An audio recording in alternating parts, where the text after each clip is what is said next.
اعوذ باللہ من الشیطان الرجیم بسم اللہ الرحمن الرحیم وقالوا لولا یاتینا بآیۃ من ربہ اولم تأتہم بینۃ ما فی الصحف الاولی ولو انا اہلکناہم بعذاب من قبلہ لقالوا ربنا لولا ارسلت الینا رسولا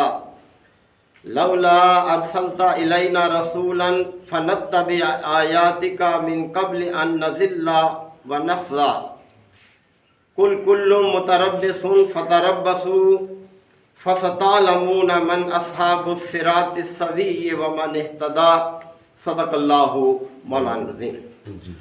حضرات، سورہ طٰہٰ کی یہ اختتامی آیات ہیں۔ اللہ تعالیٰ نے اس سورہ مبارکہ میں اہل مکہ کو مختلف طریقوں سے متنبع کیا۔ آپ علیہ السلام کو اللہ کی دعوت پہنچاتے ہوئے تقریباً 5 سال گزر چکے تھے، لیکن لوگ تھے کہ بے رخی کا اظہار کر رہے تھے، تو انہیں موسیٰ علیہ السلام اور فرعون کے حوالے سے توجہ دلائی۔ 8 رکوعات پر مشتمل یہ سورہ مبارکہ ہے۔ پہلے رکوع سے لے کر 5ویں رکوع تک اللہ تعالیٰ نے موسیٰ اور فرعون کے واقعے کو بڑی تفصیل کے ساتھ پیش کیا، اور مقصد یہ تھا پیش کرنے کا کہ دیکھو تمہارا رب کتنی قدرتوں کا مالک ہے، کس طرح سے موسیٰ علیہ السلام کو اس نے ایک بڑے بادشاہ پر غالب کر دیا۔ موسیٰ علیہ السلام کو اسی کے گھر میں پرورش کرا دیا، اور پھر اللہ تعالیٰ نے ان کو کس طرح سے مشکل حالات سے نکالا، کتنی تدبیریں کی گئی ان کے خلاف، ہر تدبیر ناکام ہوئی مخالفین کی، اور موسیٰ علیہ السلام سرخرو ہوئے۔ اس بڑے معرکہ کا بھی ذکر ہوا جو جادوگروں کے حوالے سے تھا۔ اللہ تعالیٰ نے کتنے بھرے مجمع میں مخالف کو رسوا کیا، اور موسیٰ علیہ السلام کو کس طرح سے اللہ تعالیٰ نے عزت بخشی۔ اور پھر اسی طرح سے اس سارے واقعے کو سنانے کا مقصد یہ تھا کہ اہل مکہ تم بھی اپنے ان سازشوں میں کامیاب نہیں ہو سکتے، ہمارا پیغمبر ہی غالب ہوگا۔ اور پھر اس واقعے کے بعد آخرت کے حوالے سے توجہ دلائی کہ دیکھو وہ دن جس کا وعدہ کیا گیا ہے وہ ضرور برپا ہوگا، اور تم اس دن کو جھٹلاتے ہو، کہتے ہو کہ بھلا ہم کیسے دوبارہ زندہ ہوں گے جب ہماری ہڈیاں بھی ختم ہو چکی ہوں گی۔ توجہ دلائی کہ وہ دن ایسا ہوگا کہ وہ ہر چیز کو تہو بالا کر ڈالے گا، نہ یہ پہاڑ اپنا وجود قائم رکھ سکیں گے، نہ زمین میں کوئی سلوٹ باقی رہے گی، اور سب پکارنے والے کی پکار پر سر جھکائے چلے جا رہے ہوں گے، اور اپنے انجام کے لیے منتظر ہوں گے۔ سب کی آوازیں رحمان کے آگے پست ہو جائیں گی سوائے ایک سرسراہٹ کے۔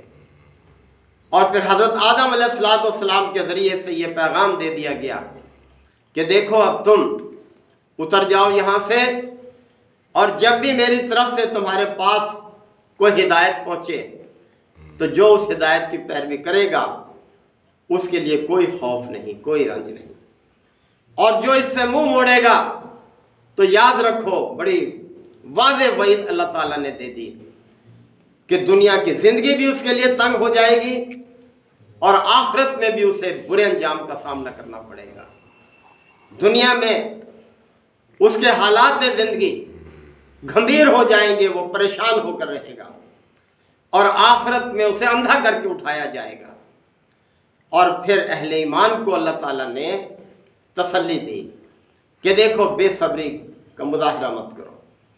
اہل ایمان پر جو ظلم و ستم توڑے جا رہے تھے وہ اللہ سے پوشیدہ نہیں تھے۔ اللہ تعالیٰ نے انہیں نصیحت فرمائی کہ ہر چیز کے وجود میں آنے کا ایک وقت مقرر ہے۔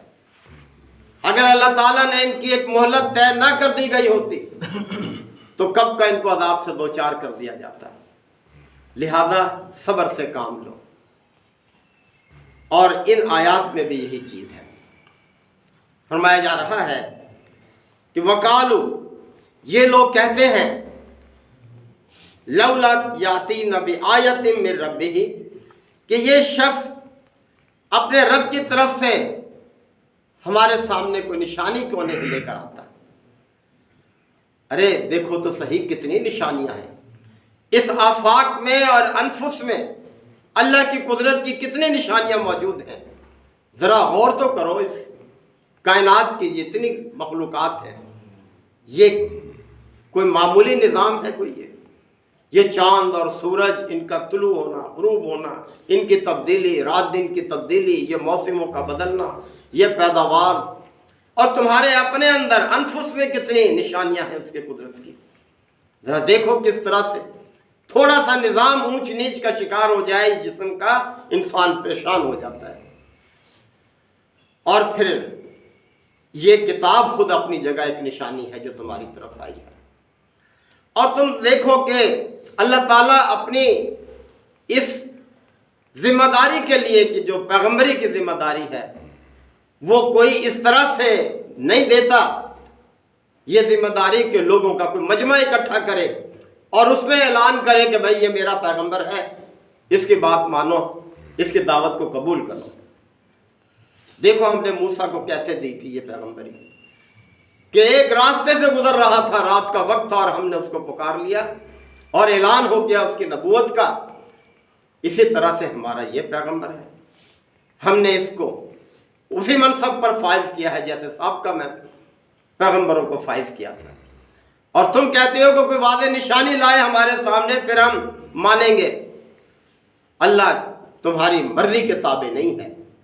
تو فرمایا وقالو، یہ لوگ کہتے ہیں، لولا یاتین بآیۃ من ربہ، کہ یہ شخص ہمارے سامنے اپنے رب کی طرف سے کوئی نشانی کیوں نہیں لے کر آتا. اولم تأتیہم بینۃ ما فی الصحف الاولی، تو کیا یہ غور نہیں کرتے کہ جتنے بھی سابقہ صحیفے آئے ہیں ان سب کی تعلیمات کو یہ کتاب اپنے اندر سموئے ہوئے ہے. یہ تھوڑی بڑی نشانی ہے. کیا اس کے اندر کوئی تضاد ہے سابقہ کتابوں کا؟ سابقہ کتابوں نے بھی توحید کی طرف لوگوں کو دعوت دی، آخرت کی طرف متوجہ کیا. رسولوں نے اپنے رب کی یہی دعوت ہر پیغمبر نے پہنچائی، اور یہی دعوت اس کتاب کے اندر ہے. تو یہ نشانی تمہیں نظر نہیں آتی؟ عرب کا ایک بدو بھی اگر اس کتاب کو سمجھنے کی کوشش کرے گا تو وہ صحیح نتیجے پر پہنچ جائے گا، وہ اس سے سبق حاصل کر لے گا. اور تم بڑے دانا ہونے کا دعویٰ کرتے ہو، غور و فکر کرتے ہی نہیں ہو. تم محض تعصب کی بنیاد پر اس کی مخالفت کر رہے ہو. کوئی سند تمہارے پاس نہیں ہے اس کے رد کرنے کی. اور پھر فرمایا وَلَوْ أَنَّا أَهْلَكْنَاهُمْ بِعَذَابٍ مِّن قَبْلِهِ، اگر ہم ان لوگوں کو پہلے ہی ہلاک کر دیتے عذاب کے ذریعے سے. کس سے پہلے؟ ہدایت بھیجنے سے پہلے. تو پھر لقالو، یہ لوگ کہتے، ربنا لولا ارسلت الینا رسولا، اے ہمارے پروردگار تو نے ہماری طرف کوئی رسول کیوں نہ بھیجا. اگر رسول ہماری طرف آ جاتا، یعنی توجہ دلائی ہے، اگر ہم اس ہدایت کو بھیجنے سے پہلے ان پر عذاب بھیج دیتے تو پھر یہ کہتے کہ اے پروردگار تو نے ہماری طرف کوئی رسول کیوں نہیں بھیجا اس عذاب سے پہلے. فَنَتَّبِعَ آیَاتِکَ مِن قَبْلِ، تو ہم اس سے پہلے ہی اتباع کر لیتے تیری آیات کی، پیروی کرتے تیری آیات کی. ان نزل او نخزا، اس ذلت اور رسوائی سے پہلے ہی ہم تیرے حکم کے تابع ہو جاتے، تیری اطاعت قبول کر لیتے. تو اللہ تعالیٰ حجت تمام کرتا ہے پہلے، پھر قوموں کو سزا دیتا ہے. تو اسی طرح سے آپ صلی اللہ علیہ وسلم کو بھیجا گیا، ایک مدت مقرر کر دی گئی، اور پھر جب وہ مدت پوری ہو گئی تو آپ دیکھیں کہ کس طرح سے اللہ تعالیٰ نے ان کو مغلوب کر دیا. ان کی اس ضد کے بعد یعنی کتنا عرصہ گزرا ہے ان آیات کے بعد؟ یہ 590 کی آیات ہے کہ جب کہ ہجرت حبشہ واقع ہو چکی تھی. پریشان کیا جا رہا تھا اہل ایمان کو. 8 سال ہی اور گزرے نا مکہ میں. 13 سالہ دور ہے آپ صلی اللہ علیہ وسلم کا، اور 8 سال ہجرت کے بعد مدینہ میں گزرے. 15-16 سال کے بعد ہی مکہ فتح ہو گیا. کون غالب آیا؟ کون کامیاب ہوا؟ کون رسوا ہوا؟ کون مغلوب ہوا؟ تم کہتے ہو کہ یہ شخص اپنی طرف سے کوئی نشانی کیوں نہیں لے کر آتا؟ یہ نشانی نہیں تو اور کیا ہے یہ کتاب؟ اور ہمارا پیغمبر خود اپنی جگہ ایک نشانی ہے. تم اس کے کردار سے، اس کے معاملات سے بخوبی آگاہ ہو. تمہارے اندر ہی پیدا ہوا، تمہارے اندر ہی جوان ہوا. صادق اور امین تم ہی کہتے تھے، اور آج تمہیں کیا ہو گیا ہے کہ تم کہتے ہو کہ اپنے رب کی طرف سے کوئی نشانی کیوں نہیں لے کر آتا؟ تو اللہ تعالیٰ نے فرمایا کہ اگر ہم انہیں پہلے ہی ہلاک کر دیتے عذاب کے ذریعے سے، اس ہدایت بھیجنے سے پہلے، تو یہ کہتے پروردگار تو نے ہماری طرف اس عذاب سے پہلے کوئی رسول کیوں نہیں بھیجا کہ ہم اس کی پیروی اختیار کر لیتے اور ہم اس ذلت اور رسوائی سے بچ جاتے. کل اے نبی صلی اللہ علیہ وسلم کہہ دو ان سے، کل متربص، ہر شخص انجام کار کی انتظار میں ہے. یعنی ہمارے نبی نے جو پیغام پیش کیا ہے مکہ میں، اس کا چرچا اب ہر طرف ہو چکا ہے، اور ہر شخص اس انتظار میں ہے کہ اس کا نتیجہ کیا ہوگا، اس کا انجام کیا نکلے گا. تو انجام کوئی زیادہ دور نہیں ہے. فتربصوا، انتظار کرو ذرا. کتنا انتظار کرنا پڑا؟ 15-16 سال کے بعد ہی مکہ فتح ہو گیا. ہر ایک نے دیکھ لیا کہ اس دعوت کا انجام کیا نکلا. فَسَتَعْلَمُونَ، پس عنقریب تمہیں پتہ چل جائے گا، تمہیں معلوم ہو جائے گا، من اصحاب الصراط السوی ومن اهتدى، کہ کون سیدھی راہ چلنے والا ہے اور کون ہدایت پر ہے. عنقریب تم پر یہ بات کھل جائے گی، واضح ہو جائے گی، پھر کوئی انکار نہیں کر سکے گا. اور اللہ تعالیٰ نے اپنا یہ وعدہ کس طرح سے پورا کر دیا. تو محترم رفقا، اللہ کی یہ کتاب اپنی جگہ ایک بہت بڑی نشانی ہے، اللہ کی قدرت کی، اللہ کی تعلیم کی، اللہ کی حکمت کی. یہ سب ہمارے لیے ہے، قیامت تک کے انسانوں کے لیے ہے.